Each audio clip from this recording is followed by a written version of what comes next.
Bien, y de esto mismo vamos a hablar con nuestro próximo invitado, porque el Ministerio reportó las cifras que le dábamos a conocer: 23.254 casos diarios, estas 144 muertes el día de hoy, y con cifras que preocupan, pero de alguna manera también alivian otras, como los casos diarios que van bajando.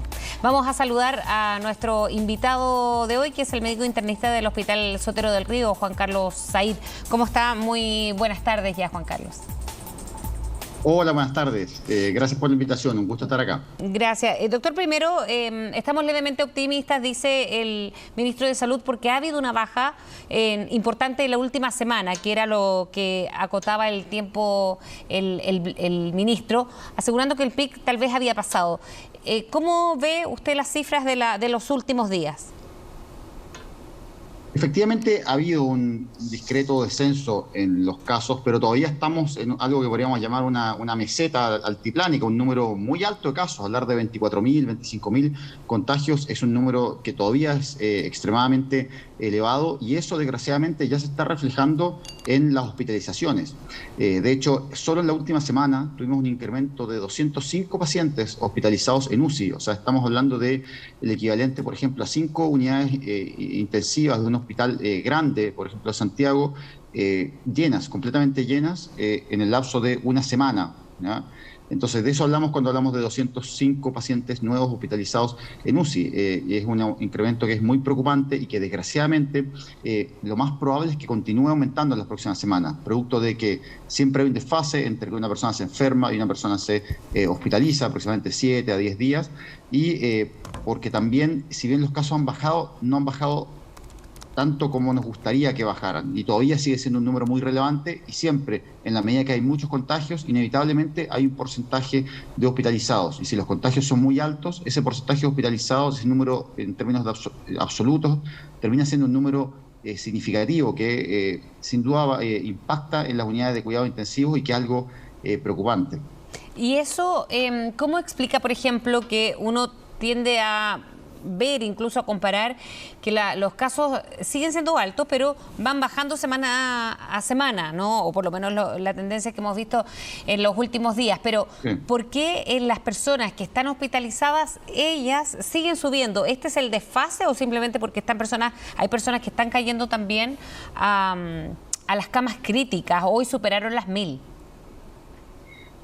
Como te decía, evidentemente hay un desfase. Nadie se hospitaliza el mismo día que se enferma, sino que se produce un desfase de 7 a 10 días. Entonces, aun cuando empecemos a ver un descenso en los casos, el número de hospitalizados va a ir aumentando. Y aquí yo quiero hacer un llamado, porque muchas veces se genera desconfianza respecto a las vacunas y se dice, mira, ¿cómo puede ser que todavía hay hospitalizados, por ejemplo, si hay muchas personas vacunadas? Y en ese sentido hay que entender que las vacunas reducen significativamente el riesgo de enfermedad grave.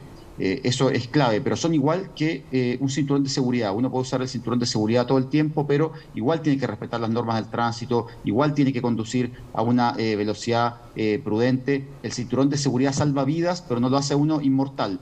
Lo mismo sucede con las vacunas. Las vacunas salvan vidas. Por ejemplo, una persona de 60 años que tiene el refuerzo puesto tiene aproximadamente unas 4 o 5 veces menos de riesgo de hospitalizarse que una persona que no tiene ese refuerzo puesto. Entonces, evidentemente, esa persona que tiene la tercera dosis colocada tiene una menor posibilidad de hospitalizarse, pero su riesgo no es cero. Entonces, siempre vamos a ver a alguien, por ejemplo, que está vacunado y se enfermó grave. Sí, eso puede pasar. Eso no significa que las vacunas no sirvan, sino que efectivamente reducen el riesgo para la mayor parte de la población, pero aún así hay personas que tienen un riesgo muy elevado de enfermarse y que pueden también caer hospitalizadas. Entonces, creo que lo importante es hacer un llamado a reforzar la confianza en las vacunas, a reforzar la importancia del refuerzo. Especialmente lo sabemos con Omicron, que tiende a generar un escape respecto a las vacunas, a tener una menor efectividad, sobre todo si no hay un refuerzo. Entonces, esta ola tiene que ser la ola de refuerzo, y esa es la gran medida cuya implementación hay que acelerar, sin descuidar las otras que ya sabemos. Uso de mascarilla efectiva, mascarillas N95 en lugares cerrados especialmente, el mantener lugares ventilados son elementos clave que hay que mantener, al igual que cuando nos colocamos el cinturón de seguridad tenemos que mantener las otras medidas como manejar prudentemente o a una velocidad adecuada. ¿Y qué pasaría entonces viendo este escenario, doctor, a partir de marzo por el ingreso a clases de tanto de colegios como de educación superior, más los trabajos que ya están prácticamente siendo en su mayoría presenciales? Evidentemente eso genera incertidumbre, muy probablemente es un escenario de mayor riesgo de contagio. Las clases, el retorno de personas de viaje, eso indudablemente puede generar un nuevo incremento en los casos y de ahí la importancia de no descuidarnos. Yo a veces escucho algunos llamados así, mira, ¿por qué no hacemos quizá lo que hizo Dinamarca, quizá levantar todas las medidas de no hacer nada? Bueno, la pandemia no se va a ir simplemente porque digamos, mira, dejemos de cuidarnos. Ninguna enfermedad infecciosa nunca se ha ido así, sino que hemos erradicado o controlado enfermedades infecciosas en base a un conjunto de medidas de prevención en las cuales Chile ha sido muy exitoso a lo largo de su historia. Y creo que en ese sentido es importante reforzar esas medidas, por ejemplo, especialmente de retorno a clases, promover el uso de mascarillas altamente efectivas, reforzar la vacunación en los grupos que están menos protegidos y no ser quizá excesivamente ingenuos de pensar que porque estemos cansados la pandemia se fue, porque la verdad es que lo que se está viendo en los hospitales es un incremento muy relevante en el número de hospitalizados y eso evidentemente es algo que genera mucha preocupación y que desgraciadamente probablemente el cambio de mando va a coincidir con una situación epidemiológica muy compleja que va a ser la que va a tener que asumir el próximo gobierno. ¿Y qué certezas puede haber del pic? Le pregunto por lo que decía el ministro hace algunos momentos de que se habría registrado el 11 de febrero y ahora se ve esta leve baja. Certezas ninguna. O sea, lo que sabemos es que es probable que vamos a ver una tendencia a la baja, pero que esa tendencia a la baja podría frenarse o detenerse en marzo, producto de una mayor interacción social, un mayor, digamos, interacción entre las personas. Y eso efectivamente es algo que tiene que monitorizarse, que se tienen que tomar las medidas que ya sabemos que funcionan.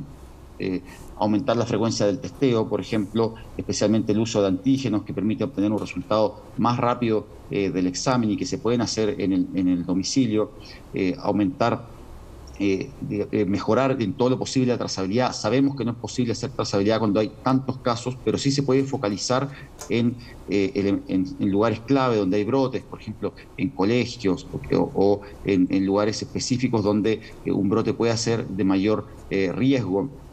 También es importante, digamos, realizar campañas de educación. A mí, por ejemplo, me llama la atención que todavía no se hayan ofrecido, por ejemplo, mascarillas gratuitas, por ejemplo, en el metro o en los lugares donde efectivamente se da una situación de mayor hacinamiento, de menor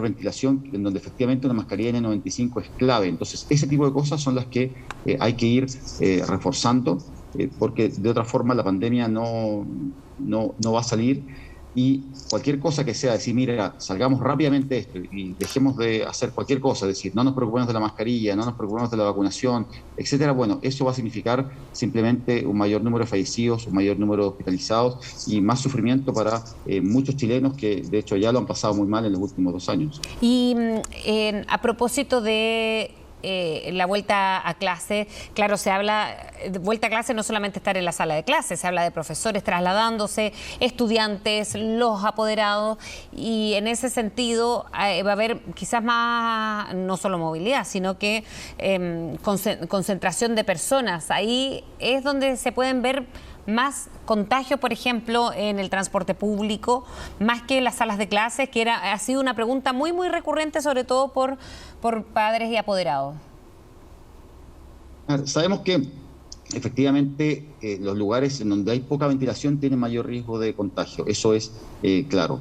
Ahora, respecto al retorno a clases, no hay decisiones fáciles. Evidentemente, en un principio, en un momento inicial de la pandemia, interrumpir las clases, establecer una cuarentena, sobre todo cuando no había vacunas, resultó una medida clave, y los países que implementaron esas medidas en forma más precoz efectivamente lograron tener un menor número de contagios y menor número de fallecidos. Sin embargo, también lo que estamos viendo con el paso del tiempo es que los niños han enfrentado una desproporcionada carga en términos de salud mental. De hecho, en varios países hay reportes de que han aumentado, por ejemplo, las consultas por trastornos de alimentación, por trastornos de ansiedad en los niños. Hasta un 80% Entonces, en Inglaterra. Claro, exactamente. Hace poco salió un reporte de Reino Unido que mostraba cómo las consultas por problemas de salud mental en niños han incrementado un 80% versus un 11% en adultos respecto al nivel prepandemia. Entonces, es evidente que hoy los niños están experimentando problemas producto también de las restricciones de la cuarentena. Entonces, si en un momento nos preocupamos mucho de los adultos mayores, está bien, no hay que dejarlos de lado, pero también hay que pensar en la situación que están viviendo los niños, y que hoy en día el retorno a clases es prioritario para mejorar su salud mental, para promover un desarrollo neurológico adecuado, para entregar nutrición y para entregar toda la red de protección que significa un colegio. Entonces, ojalá ese retorno se haga con las mayores medidas sanitarias posibles, es decir, promoviendo escuelas con mejor ventilación, promoviendo las medidas de distanciamiento social de acuerdo a la edad, las que sean adecuadas, un testeo frecuente con antígenos, etcétera. Evidentemente no hay ninguna medida por sí sola que sea la medida a implementar, pero todas en sí mismas van sumando capas de protección para reducir el riesgo de contagio y permitir al mismo tiempo que las clases, si se interrumpen, sean lo último en interrumpirse y no lo primero. Hoy en día creo que es clave reforzar ese mensaje, entender que los niños necesitan la escuela, y que la persistencia de no ir a clase les produce un daño que en muchos casos va a ser irreparable y que vamos a tardar décadas en recuperar. De todas maneras, doctor Said, muchísimas gracias por haber hablado con nosotros acerca de la pandemia en Chile. Que esté muy bien. Muchas gracias, hasta luego. Nos vemos.